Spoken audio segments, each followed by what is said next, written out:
at the bottom of your screen, and we'll try to get to as many as possible. Also, there are 2 links in the chat for you. If you'd like to buy a copy of Mina's book from our local independent bookstore, The Learned Owl, there's a link for that. And if you'd like a copy of the recipe Mina will be cooking tonight, you'll find that link in the chat as well. February is Hudson Library's Tour of Greece month, and we have 3 more programs still to come. The Cleveland Museum of Art will present a program about ancient Greek art on Tuesday, the 22nd, and Wednesday, the 23rd, author Barry Strass will talk about his book, The Trojan War, A New History. And Monday, the 28th, we will have a Greek cooking demonstration from Cleveland's Stir Studio Kitchen.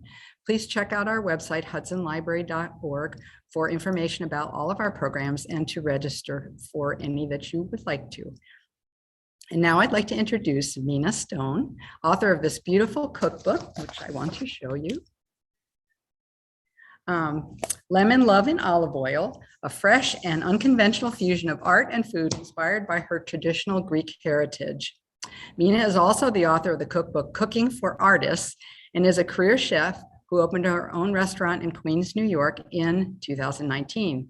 She grew up in a close-knit Greek-American household and learned to cook from her grandmother, who taught her that food doesn't have to be complicated to be delicious, and that almost any dish can be improved with judicious amounts of lemon, olive oil, and salt. Welcome, Mina, and congratulations on your book being chosen as a New York Times best-selling cookbook for 2021. Thank you so much. Hi, everybody. Thank you for having me. Oh, it's our pleasure. Absolutely. Now, let's get started talking about your history, so to speak. The book wouldn't exist without your grandmother. And I know that when you were young, you spent your summers with her in Greece. What was the first meal you remember eating with her? Is that a memory that you have? Well, she was a huge part of my life from the time I was 3 months old. That's when my mom, I was actually, as I was telling you earlier, I was born in Cleveland, Ohio. And when I was 3 months old, she took me to Greece to meet her family. So I have some stories that my grandmother told me about feeding me fish soup when I was a baby and all the other things she would feed me. But my 2 recollections for real are very childhood memories.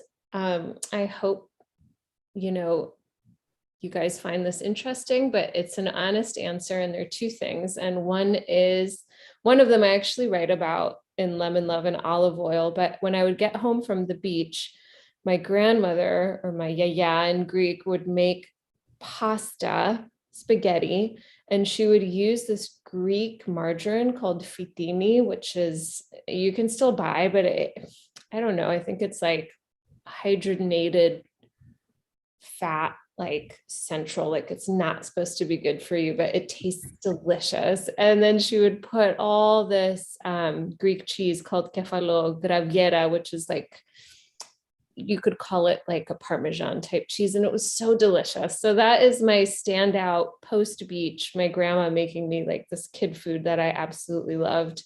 And then the other meal she would make for me is Greek fried eggs and French fries, and she would cut up a mini Greek salad for me for dinner. Those were her lazy meals for me, but those were some of my favorites. Sounds pretty good to me. Was your mother an influence at all with cooking, or not so much? It's interesting because my grandmother was this traditional grandmother figure in my life. We were very close. We both loved to cook. As I got older and I really enjoyed cooking and really took an interest in learning from her and writing things down, we really had that in common. My mother was not, she was a literary, artistic, intellectual type, didn't hold an interest in cooking. And I think that something very traditional was going on in the family that I think happens a lot, which is that, my grandmother was fighting to raise and feed and school her children so that they could go on and have a better life and be well educated. And what got lost in that was stuff of the home.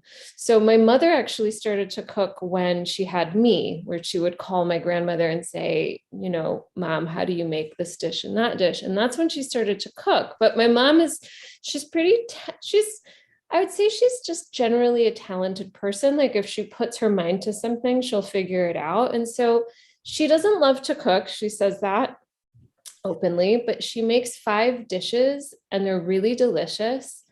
And they are very well,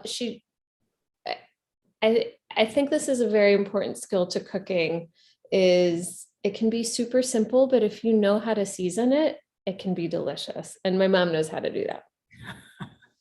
Well, then she's way ahead of a lot of us, I think. Enough.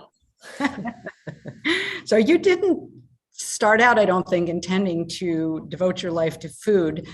You studied fashion design at the Pratt Institute. How did you end up where you are now from that beginning? Yeah, since I was a little girl, I had a real interest in fashion. I loved looking at magazines. I started making my own clothes in high school. I did a lot of art and took a lot of art classes and fashion classes. And that's really what I wanted to do. And so I went to Pratt and I studied fashion. And when I graduated, I really wanted to start my own line and not work for somebody else in sort of a big fashion firm, because I had a idea that I would probably get lost in that shuffle instead of finding my own voice. And I started cooking. I always like to cook. And I thought to myself, okay, I'm just going to cook for a family twice a week, because what that allowed me to do is make a living so I could do my fashion in New York City.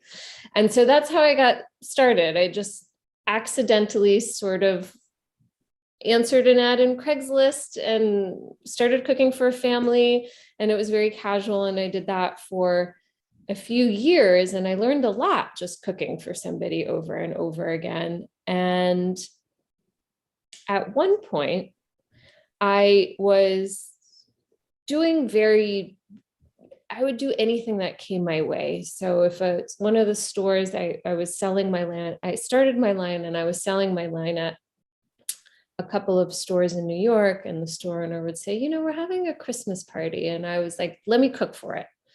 Let me make the hors d'oeuvres for it. It will be fun. And at one of those Christmas parties, there's a woman there. I didn't know who she was. She just said, hey, this is delicious. Will you cook dinner at my house? And the director of this gallery called Gavin Brown's Enterprise was at her house. And this woman invited me to cook at the gallery. I didn't know anything about the art world or this gallery, but I did end up cooking there. And then that is how I started cooking all the time and started cooking for a lot of art related events.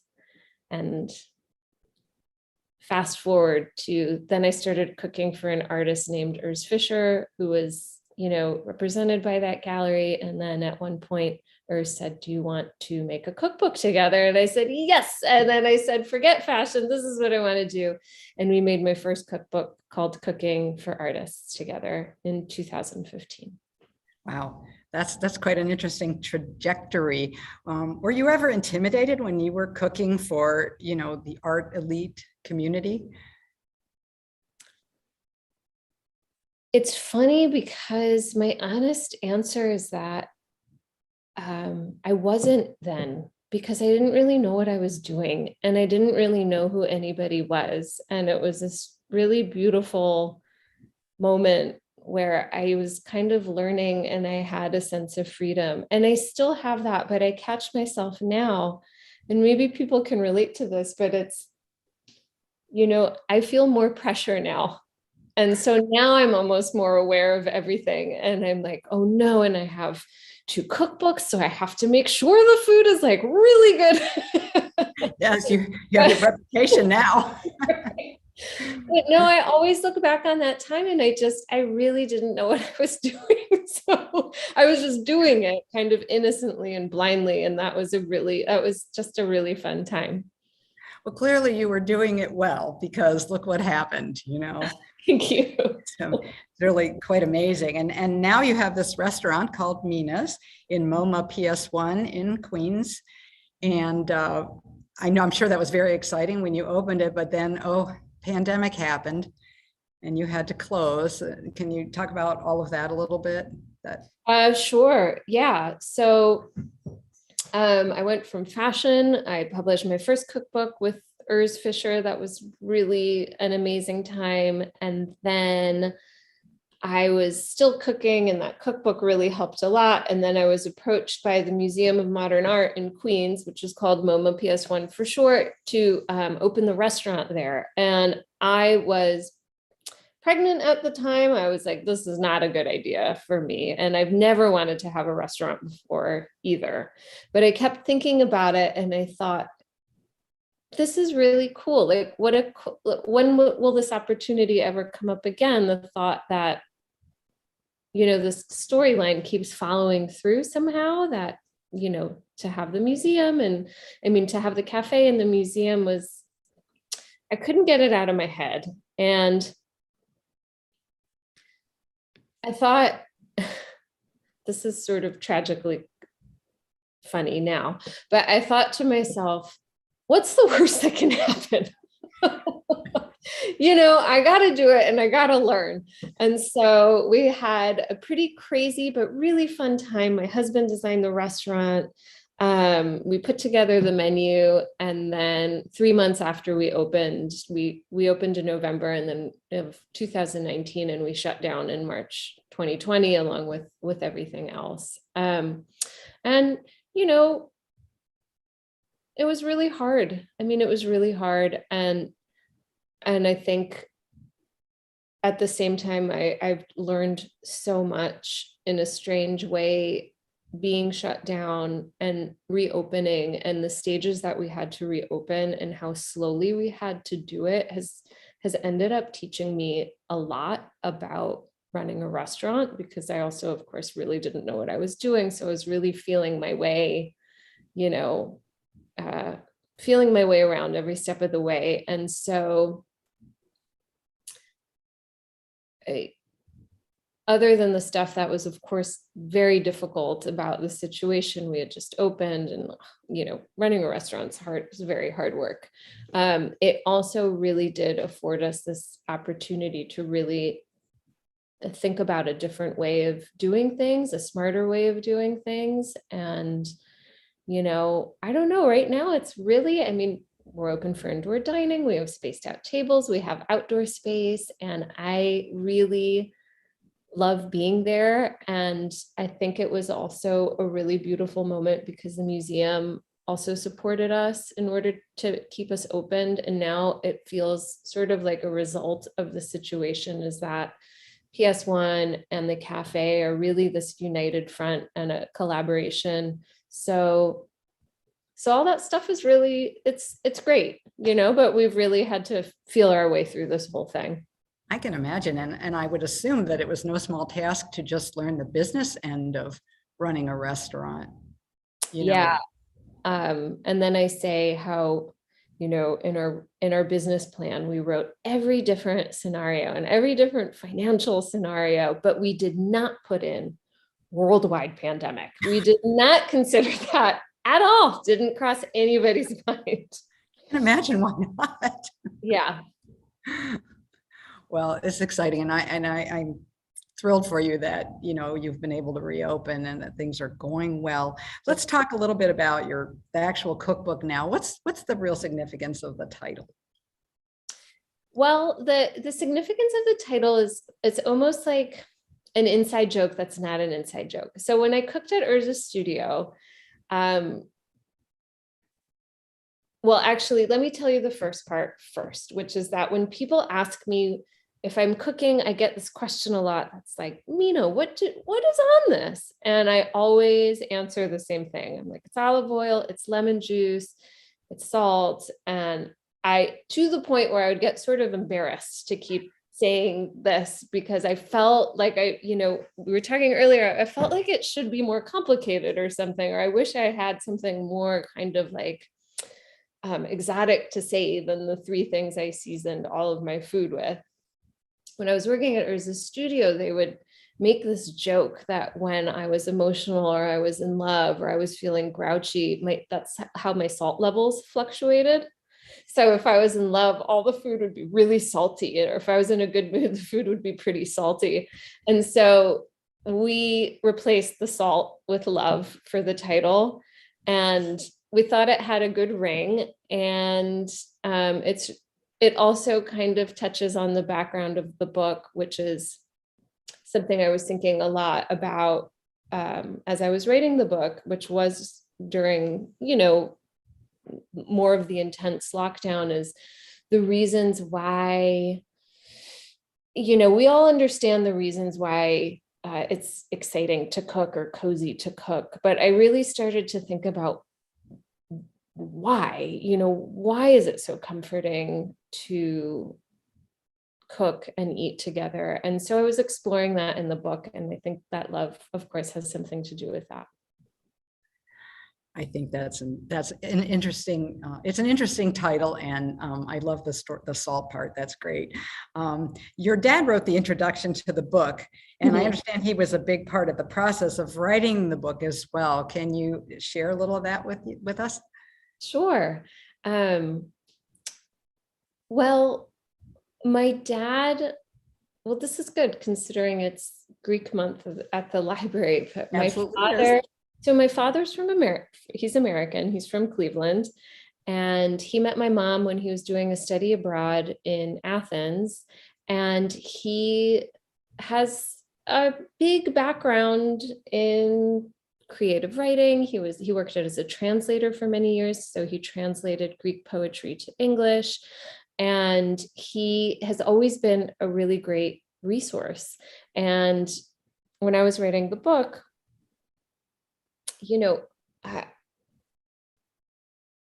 a lot of people were, in publishing, were working from their homes with children running around, and it was really hard. And my dad was not. My dad is retired. He was at home. He had tons of time, and he was like, let me help you edit and read through the book. And so we worked on it together for the entirety of the writing process. And I thought about him writing the introduction, one, because I always love his writing, but two, I thought, my dad might have something to share or an insight that somebody else just wouldn't have, because it's actually that intimate, because it's my father. And yeah, so that's what happened. Yeah, well, his introduction is really wonderful. Thank you. There's a lot of love in that introduction for you. The book is really a celebration of your Greek heritage, and it does feel very nostalgic, very personal. I mean, with each recipe, at the beginning of each section, you write a few pages about, your thoughts and things about the recipes in general. And then even at the top of each recipe, you've written more. And so it's really, even if you weren't a cook, it's still a great book to take a look at and read. You say that the recipes in this book are from different avenues of your life. Mm-hmm. What exactly did you mean by that? I meant that, so I was sort of pulling on my past and reflecting on these memories that formed me. And I think I was linking emotions to food a lot. So one avenue of my life is, my childhood, my relationships with my parents and my grandparents. And then the other avenue of my life is my working, my career, and how that affects what I do with food. And then the other one is the most intimate one, which is my nuclear family right now, my husband, my son, my stepdaughter. And so, yeah, that's what I meant. And I draw upon all of those all the time. They're really like a web. Mm-hmm. It makes perfect sense. How did you choose what recipes would go into the book ultimately? What was that process? Oh, interesting. So I guess I basically, how I decide what recipes are going to go in my book is I notate the ones I end up making over and over again. So recipes that I start making and I'm like, oh, I've made this quite a few times. This is standing the test of time. Those are the ones that go in my book. So maybe this is different. I don't develop recipes, I guess, like in the traditional sense. Like I don't develop recipes for a book I'm going to write. I really, these are all recipes I make for events or food I make because I grew up with it, or food I make because Alex made it and I thought it was my husband and I thought it was delicious. So I ended up making it. And yeah. So did you choose all the recipes first and then go back and do the writing? I did. You did. I did. I wrote a big list of recipes and then I edited it down as the book progressed. Gotcha. Yeah. Gotcha. So Urs Fisher, you've talked about him already. He was sounds like he was a pretty intimate part of your first book and also this book as well. Yeah. How so with this book?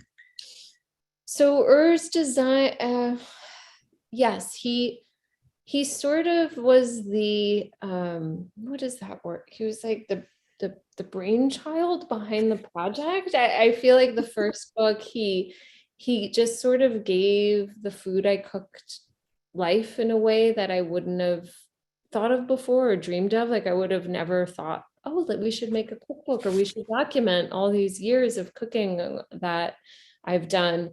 And he facilitated that. And it was so awesome to work with somebody that's an incredibly talented artist like he is, but somebody that could sort of let me have my language and then translate it in the way that I would want to be translated and felt very authentic to me as well.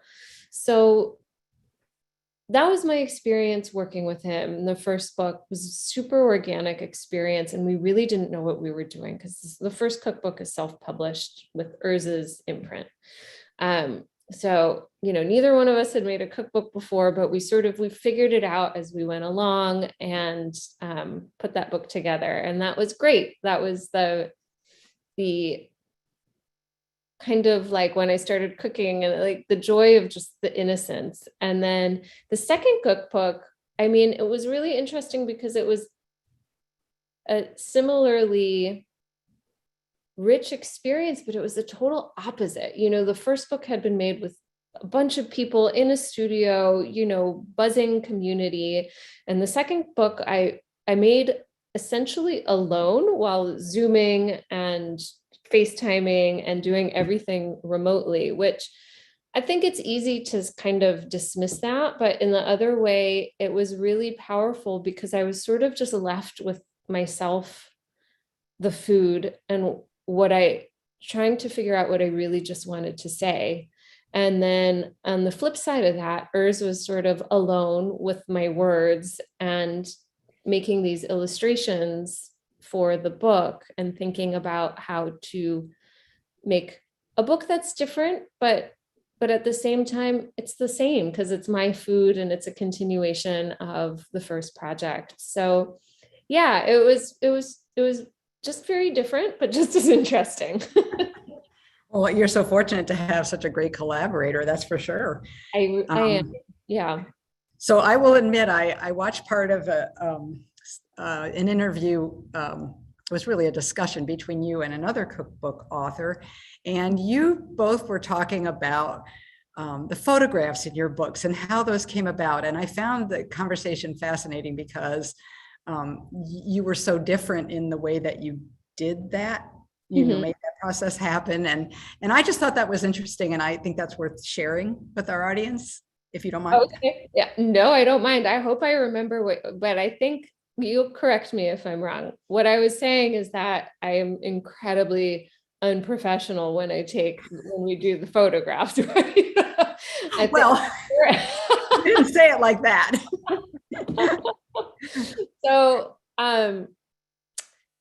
in the first book, I took all the photographs in the first book And I think what was beautiful about that, because we didn't know what we were doing, but a real source of pride was that that was all food that was made and eaten. None of it was for a shoot. None of it was staged beyond like, hey, before you cut into that, let me take a picture of it. And then the second cookbook, I took like a few of the photographs, but I asked my friend, another amazing artist named Cassandra McLeod, to take the photographs.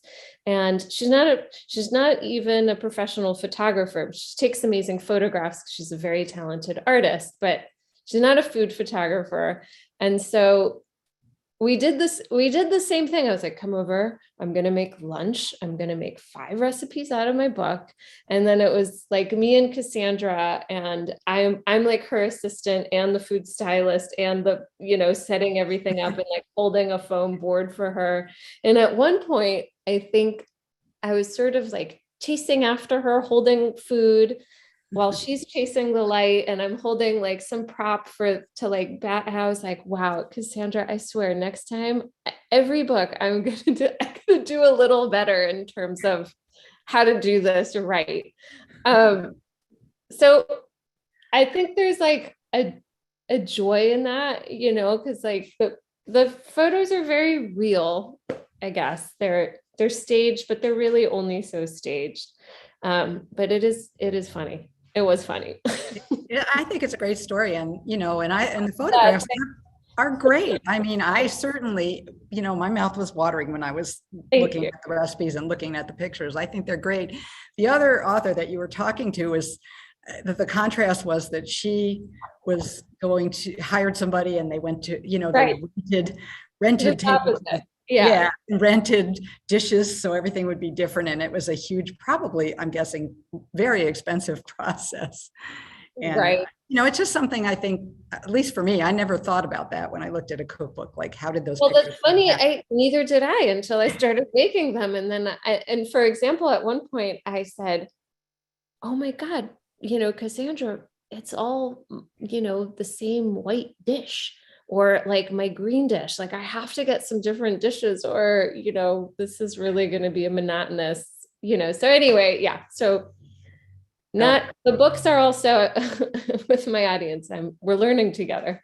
And honestly, I mean, if the food looks good, I'm not sure that the audience much cares about the other stuff. I could be wrong, but good. I didn't really even think about it when I was looking at it in terms of, oh, look at that dish. Or, I mean, well, they're different, and they're, and I think I'm proud of them because I feel like they do have this sort of, whatever it may be, I think they have like Cassandra's hand on them, which is her artistic touch and sort of this like a sensitivity to light that I think is really beautiful. And I'm, yeah. Absolutely. Absolutely. And I mean, cookbooks today have to have these big, beautiful pictures. People don't want to look at cookbooks if they don't have the pictures. So anyway, I just think that's interesting, something that I didn't know. And we're going to very shortly get to your cooking demo, but I did want to also ask, I understand that there's a distinctive olive oil that you use in your restaurant. There's a story behind where you get it. Could you tell us that story? Sure. So me and Alex and my son and my stepdaughter, we go to Paros every summer, which is an island in the Cycladic string of islands in Greece. And my husband I went to an island called Aegina. And the backstory is that I am half Greek, and I managed to meet somebody that is also half Greek. So it's a blessing and a curse. At first we thought it was a blessing fully, and now we're like, oh my God, we have to run around Greece and see your family, and we have to see my family. And so anyway, so we go to Paros, where Alex spent his summers, and Alex, knows the entire island. And so he knows for olive farmers on Paros, and he spoke to them when we first opened the restaurant, and he got 500 kilos of the most amazing olive oil shipped over from Greece. And we used it for everything in our restaurant. And, it's sort of funny how it was just very, very high quality. And I think that that's not really in some ways how a restaurant is supposed to run, but that we're still running the restaurant in the same way. But it was really cool to have this incredible olive oil, and Urs designed the bottle for us. And so we were selling this olive oil, and it was very special. And we just ran out, actually. Oh, no. It lasted us for, through this whole time. Yeah. Wow. So you mentioned paros, and I did have another question about that. I love your chapter on lentils and beans because I'm a vegetarian, and you have several recipes in there for chickpeas. And you mentioned in the book that there's a chickpea festival on Paros, and that really caught my attention. Like, what is a chickpea festival? I sort of half know because there isn't too much literature on it, and I have tried to find things online, and I actually reached out to the board on Paros to try and find out more, and it was very hard to get information, but I do attend every year. And here's my best guess is that the Cycladic Islands are known for these clay baking vessels that they make. They're known for their pottery, and they used to produce a lot of chickpeas on the islands. And so I know on Paros, there's a chickpea festival that I'm sure celebrates this. I can't remember if a chickpea is technically a legume. I think it is. But they celebrate the chickpea, and they cook vats of it in the last remaining wood burning oven on the island. So, they put it in the night before, and then they have the festival, and then everybody gathers around and has these chickpeas. But what amazed me the most is, and the recipes in my book, you can recreate it in your oven, no problem. But it was just that there's literally 3 ingredients in this dish, and it is one of the most delicious things I have ever had. And I make it's sort of like my family's comfort food. We make it all the time. Wow, that's pretty cool. So some of us will have to take a stronger look at chickpeas now. I have one more question, and then I'm going to ask you a few questions from our audience, and we will get your cooking started. I just thought this was a great story. You mentioned that your favorite job to this day was working in an ice cream shop as a teenager. And you said you learned a lot, and in particular, you learned how to mop. I just thought you have to tell this story. Oh, you're very sweet. Thank you. It's one of my favorites. It's one of the first, I wrote the dessert section first. That was the first thing I wrote in the book. And then the rest came together. I love ice cream. I grew up in Watertown, Massachusetts, and my father would take me to this ice cream shop called Rankatori since I was a little girl. And I mean, it was often, it was like I begged him every day after school to take me. We would ride our bikes there in the summer. It was my obsession. And to the point where when I was 14 years old, I asked for a job there. I got a job there, and it really is still my favorite job. I looked forward to working so much. It taught me so much. I'm still like, wow, it just taught me how to be responsible, how to clean, how to make waffle cones, how to dip them in chocolate, and how to make ice cream cake. And that recipe is in the book. And it always shocks me because I guess ice cream cake is a little bit of a mystery, but because it was demystified for me at a young age, like my friends are like, you can make it. And I'm like, it's actually very easy. It's a no bake layered situation. It's a great skill to have.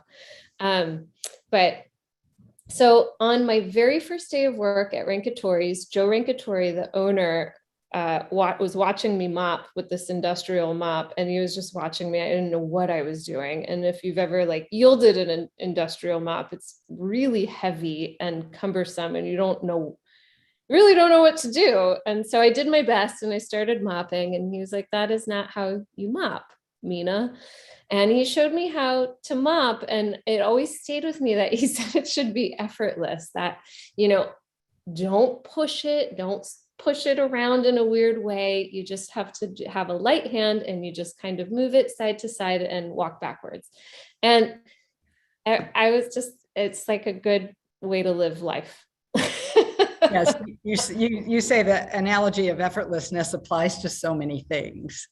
You said that in your book. So, and I guess I related it to my ethos of cooking, where it's like, you really let your materials do the work for you. If you're putting too much effort into it, it probably, it's going to sort of backfire. Maybe that's why I'm not a good cook. I'm putting too much effort into it. I'm just kidding. You know what? We do have some questions here, but I think we can probably ask them as you're going along with the cooking. Do you want to do that? All right, I'm going to let you get started cooking then. Okay, so I'm going to be making Soutzoukakia, which is a recipe I grew up on. My mother made this for me. It's super easy, simple, and it really fills your whole house up with these spices. It is in origin a Turkish recipe. Like sucuk means little sausages, these traditional sort of Turkish sausages. And aki is a diminutive ending in Greek. So it means like small sausages. So technically they're supposed to be sort of shaped in a sort of like long oval, and you can make them whatever shape you want. I kind of go in between because I don't like the super long oval, but I kind of like a circle that's a little oblong. So I'm going to take you over to my kitchen.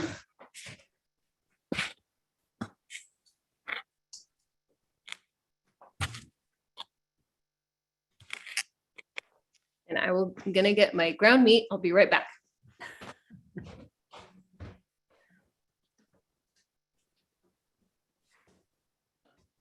I did forget it in my fridge. So 1 pound ground beef or turkey. And to this, and Greek people do this a lot. They grate tomatoes and they grate onions. And that's how, instead of chopping it up, this is what we do. So this is an onion grated. And what you want to do is just sort of gently squeeze out the juice. So I'm going to do that in my sink and then put it in here.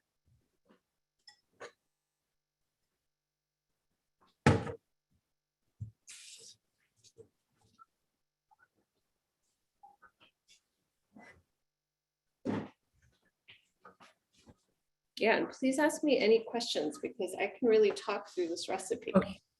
Okay. Yeah. Dottie wants to know when you first began cooking for others, was it Greek food that you were cooking? This is a hard question for me to answer. And while I answer it, I'm going to add 1.5 teaspoons of kosher salt. And I'm also going to add 1 tablespoon of cumin. I cook Greek food, but I also feel like I'm of a product of growing up in the US. So I'm influenced by so many different things that yes and no. So yes, I would cook Greek food, but I would also, and to this day, it's this mix of my life. So yeah, but I will say that I think Greek food is an amazing way to start cooking because it's extremely approachable and a great way to learn basic cooking techniques. And kind of, it's like you can make anything taste good, I think, with a lot of olive oil and lemon juice. So I don't have grated garlic, which is in the recipe. It's ridiculous and embarrassing, but I'm just going to put in some granulated garlic, which you can do as well if you don't have it. That's one thing I did like about your cookbook is you do encourage substitutions, Right. Because some people, sometimes ingredients I find in cookbooks are, it's like something I've never used before and I don't know if I'm going to ever use it again. And and sometimes, especially if you're not a good cook or a cook really at all, you're thinking, oh, I have to do it just the way the recipe says. And Yeah. you're really very much not that with your cooking and your cookbook. Yes, it is. I do think it's really important that, to not fear cooking. And I think, we live in a day and age with so much information and so much specification. For example, my grandmother, she would fry cheese pies and French fries, and she would have like a rickety, one of those like $10 pots, filled with olive oil. There's no deep fry thermometer. There was no, and I think that there's something beautiful to that, because people cook like this forever. You don't need fancy equipment, and you don't need to worry about it too much. And I think for her too, she was so funny because she lived on a mountaintop on an island. And so if she didn't have something, she wasn't just like going to the store to pick it up. It was like a monthly affair that involved planning. So she would just use something else. So I just used my hands, and I've just mixed everything up. That's it. Very simple. And now I'm going to shape the Soutzoukakia, and I have a pan prepared, and I'm going to fry them, and then I'm going to put them in the tomato sauce, which I made ahead of time. Can you see that? Yes. Okay. I think the most important thing about this sauce, and the recipe is in the book for this sauce, it's so simple. It's just a cup of tomato sauce, a little bit of water, and olive oil and salt, and you simmer it for about 15 to 20 minutes, and you sort of know it's ready because there's this olive oil sheen, this like tomatoey olive oil sheen that comes to the top, and it's done. Okay, so as I'm shaping these balls, great time for more questions. Okay, so one of our attendees asks he or she is asking about an ingredient called vegeta. I think I'm pronouncing that correctly. She wants to know, is that used in Greek cooking? Vegeta, Vegeta. I've never heard of that before. Okay. Okay. All right. Well, so I'll have to look that one up. What was your family's reaction to your cookbook? Oh, that's a good question. It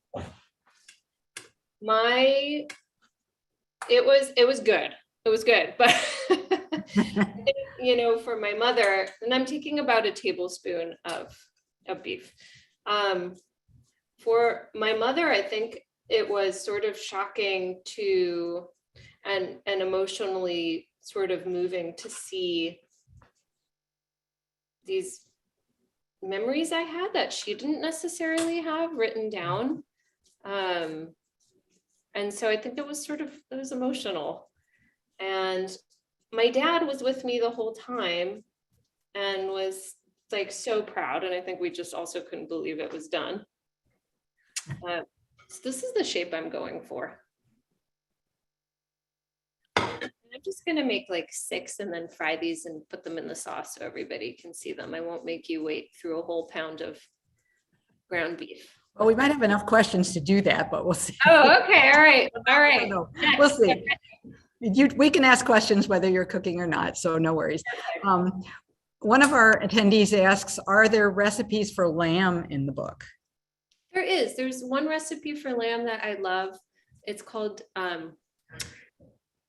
fricassee, which I think it was sort of like a French technique. I think that was brought to Greece, or maybe just the name, because the technique to me is extremely Greek, but it is traditionally a springtime dish in Greece. You braise lamb with dill and spring onions, and then you make an avrolemono sauce for it. And that is a lemony sauce that's thickened with egg. And then you actually put chopped romaine in the stew.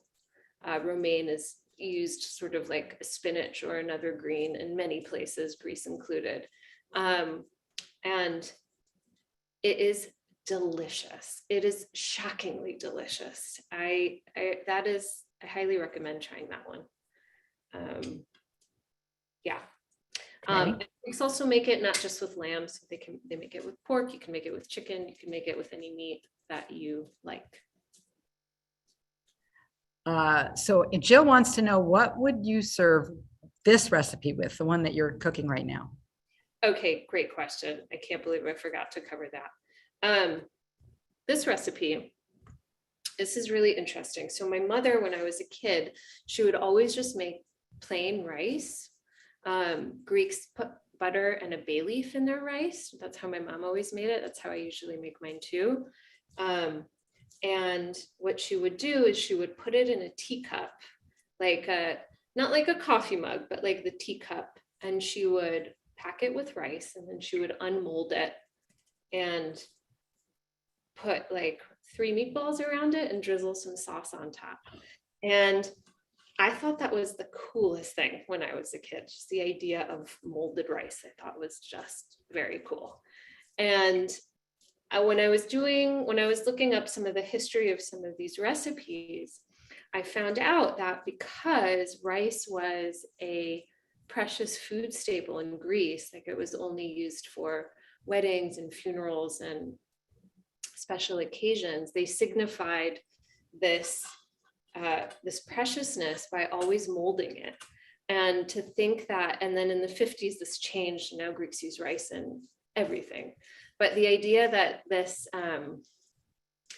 ritual of molding the rice, and we didn't even know why we were doing it, but that it had this very rich history of sort of a reverence for the food, I thought was very cool.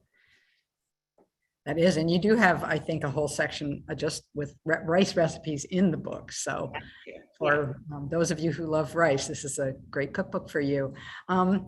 Amy asks, can you please explain the difference between the recipe that you're making now and, okay, I'm not going to pronounce this correctly, so I'm going to. Okay, go for it.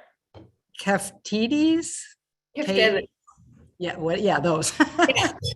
So keftides are, they're a delicious little fried meatball that are made with ground beef, lots and lots of mint, either fresh or dried, bread, egg.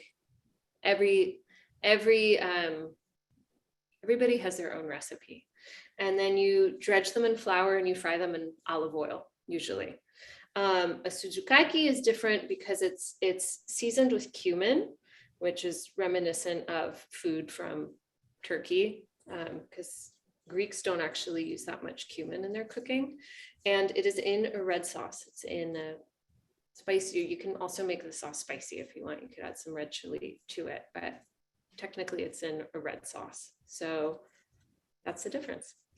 Interesting. Molly wants to know, how many of those meatballs that you're making will you get out of a pound of meat? Good question. 1, 2, 3, 4, 5, 6, 7, 8. You'll get about 12 to 14. I would say this dish, it feeds 4 people comfortably. And then I think I mentioned that I serve it with plain rice. And if you want to be super traditionally Greek, you would serve it with a tomato cucumber salad and feta. Tonight, when we're done with this, I'm going to just saute some spinach on the side. So really whatever, I think usually just like some sort of simple vegetable as well is what I would go for. All your recipes to me look so healthful. And I think especially in this day and age, we all appreciate that so much. Irene asks an interesting question. Is meat like pastry? In other words, can you overwork it and it becomes tough? So good question. And to be honest with you, that's what they say. They say that if you overwork it, it gets tough. I remember my cousin Margarita was at my house here, and she was making me keftedes, as we mentioned earlier. And she was like going in on the meat and like really kneading it hard. And I was like, Margarita, I think you should stop. It's going to make it tough, And she was like, what do you mean? I have to do this to mix all the ingredients or whatever. And the meatballs were not tough. So That does not answer your question. I guess, how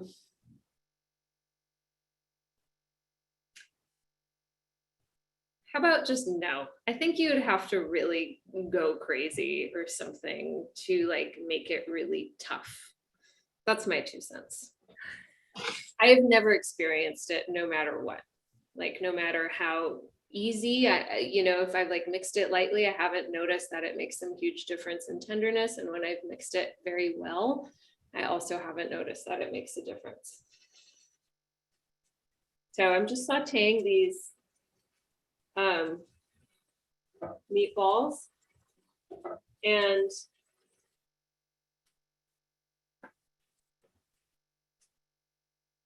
a little trick that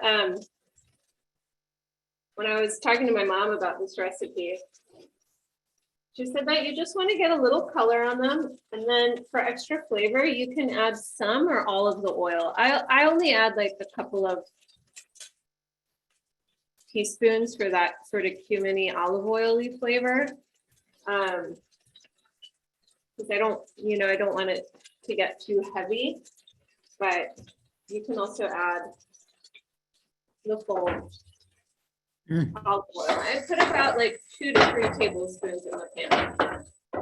Okay, and somebody would like to know the name of the can of olive oil on your counter, which I assume that's the one you're using right now.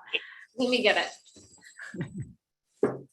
This is a really great olive oil. I think you can get it online. I mean, I get it at the Greek grocery store here in New York, but you can get it online because my cousin in Oakland got it online after I told her about it. But it's really fantastic olive oil. It's like $25 for this entire thing, and it's really good. So I highly recommend it.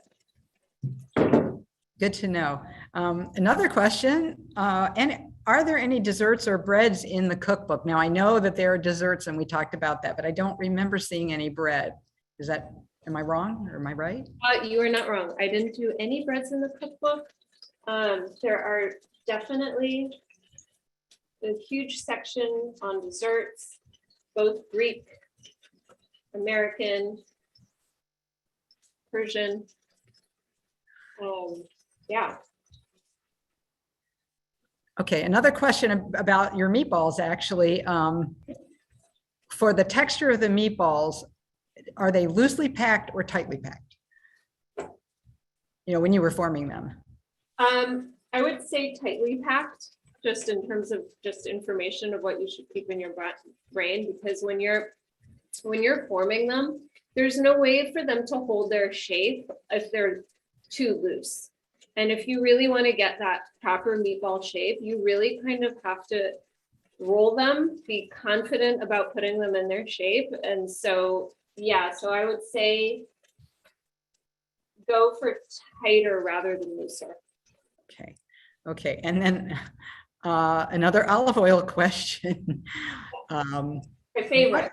What olive oil will you use since you've run out of your Greek olive oil supply at the restaurant? So I actually use this. We order this. Okay. Yeah, until we get more from our So do you have, can you order that, or do you have to actually go over there and get it? We have to go over there and figure it out and get it. Yeah. Gotcha. We got this trip to Greece. Yeah. So, oh darn. I'm gonna just show you guys the meatballs. See, so it's color. They're toasted, right? But it's not nuts. So then it doesn't look like enough sauce, but it is. Every time I'm like, this is not going to be enough sauce for this situation, but it actually ends up being enough sauce. Okay. So now all I'm going to do is put these in the sauce, and they are going to cook for another 10 to 15 minutes. My mother always says, it's funny, it's like, I think it's like one of 2 ways. So my mother and her whole family, they cook them just till they're cooked through, just till the meatball is cooked through so that they stay tender. And then I think the reverse, or like the braising way, would be to go opposite and cook them for about 45 minutes. Ah, I do the 10 to 15 minute one, but if for some reason you forgot about it and they're tough for some reason, you can just keep cooking them and they'll get soft again. interesting. Okay, another question. Since both sides of your family come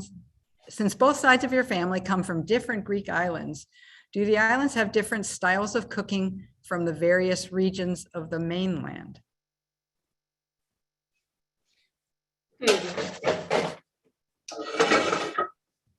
That is a good question. So I wouldn't say I know too much detail. I know all the islands have specialties. And so Paros has this really amazing specialty called buna, which is sun-dried mackerel. It's delicious. So they take mackerel that they fish on the island, or they used to anyway, and they dry it in the sun. They debone it, dry it in the sun, and then they grill it. So it lasts forever, but then they grill it right before serving. And so that combined is really, really delicious. In Egina, the island that I went to growing up, it's famous for its pistachios. So I would say the regional differences are really just what the island is known for growing and growing well. So in Egina, they make all kinds of things with pistachios, which in Paros, they do not. Much drier island, different climate. Yeah. And just to show you, I'm just going to spoon the sauce. They're like nestled in the sauce. See, it was enough. Amazing. And I'm going to cook them for about 10 minutes and then serve them with a little dome of rice. Sounds delicious. And then another, I think this is sweet, but my mother, for a lot of Greek dishes, if you don't want to like get your spoon in there and kind of like mess stuff around, you can just kind of shake it like this. This is what my mom does. So it doesn't mess anything up. And then the sauce kind of like starts lapping over the meatballs and everything gets everywhere. Is this one of those recipes that you can, save for another day? It seems like it would taste delicious. Oh yes, absolutely. It will just get better the next day or the day after. It's just really good on the day of. That's what I thought. Okay, it's just about time for us to close up, but I have one more question. I thought I wanted to ask. One of our patrons wants to know which one of your recipes have the most global influence. Is that answerable for you? That's a really interesting question. Yeah. The first one that pops into my mind, I think, is this recipe in the book for, it would be interesting to think about that more, but the first one that pops into my mind is a recipe that's called a Georgian Greek salad. And I spent 3 weeks in Moscow, which was a really incredible experience for me because I had Russian food, I had Afghani food, I had food from Kazakhstan, I had food from Turkmenistan, I had food from Georgia. And when I was in Russia, I went to a Georgian restaurant, and which interestingly enough is where my Greek family is from, on my grandmother's side, where my ancestors are from. And I had a Greek salad in Russia, but it was very different. It had all these herbs in it. So it had cilantro and mint and basil. And I remember thinking to myself, this would have never crossed my mind. This is such a great addition to a Greek salad. And now I make it all the time in New York City. So that's the one I'd pick. Interesting.